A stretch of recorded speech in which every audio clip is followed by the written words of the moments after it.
What a fantastic fish, bearing in mind, of course, that I'm on a small pond. It's just 2 feet deep. Second cast, the float moved, disappeared, I struck, played, and then netted this super stripey.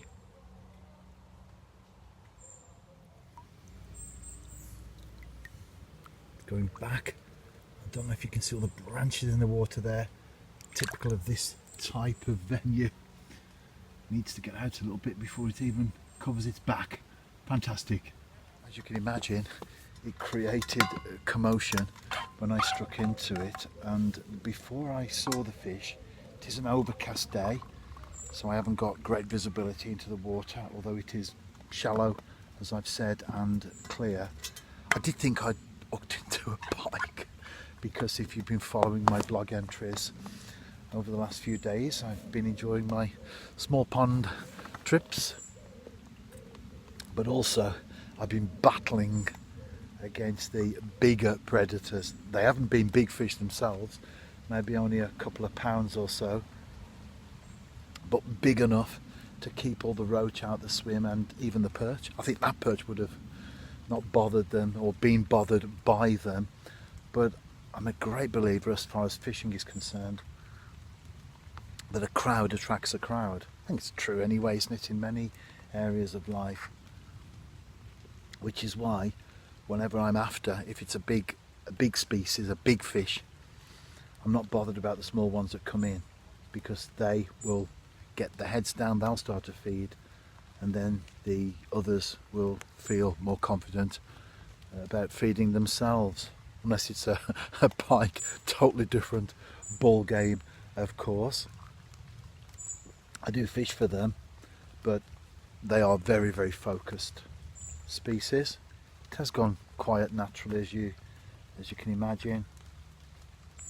I've trickled some more maggots out there, a few pieces of prawn I've cast out, watching the float and drinking tea.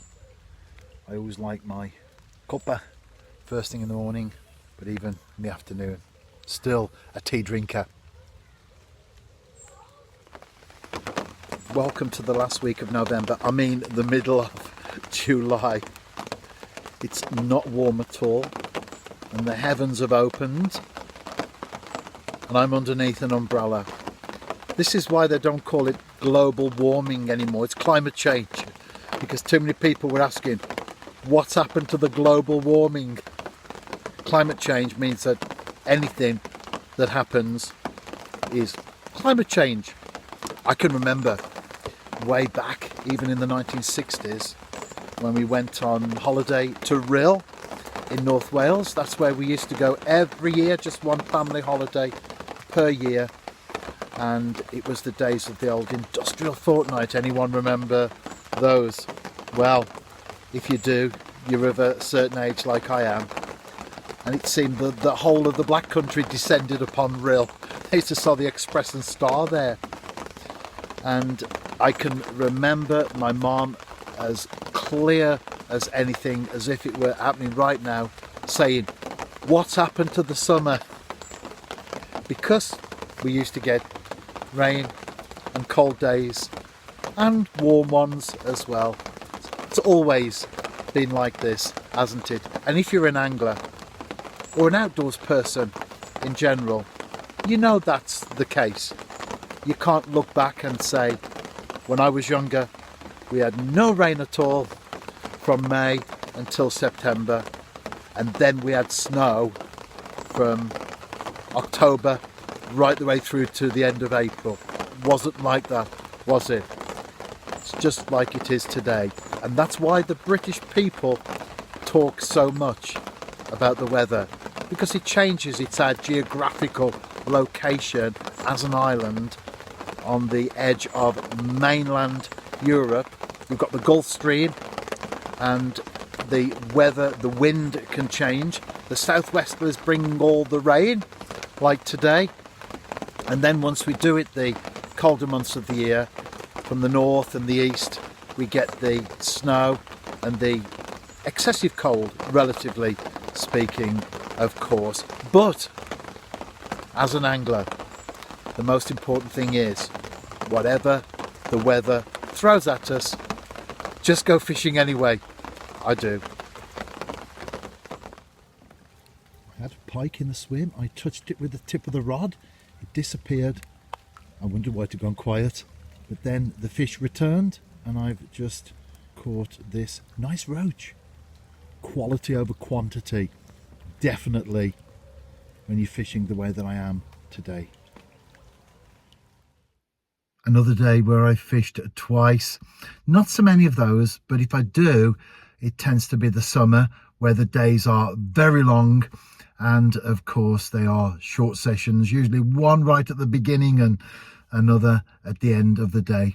But it's all about enjoyment, isn't it? Whether you fish once a week, once a month, or 3 times a day, as long as you're enjoying it, that's the most important thing, and I certainly tick that box as far as my own angling is concerned. And if you are watching this on YouTube, as I so often say, don't forget to check out my website. The videos do appear there earlier than they are published on YouTube. Plus, of course, there's text as well around each video, which tends to give the big picture rather than just the footage. And there are blog posts that don't even have a video, so a lot more content on there. Plus there's a guest book, and I always look forward to comments. I don't get too many, but the ones I do, I certainly appreciate. And today, finally, 1,097 weeks that I've been blogging. Started on July the 5th, 2003, and it started as a Saturday only blog, and then it developed into a couple of times a week, and now it's every day. But Saturday has always had some content published. 1,097 weeks, and I'm in my 22nd year, and it's always been a labour of love.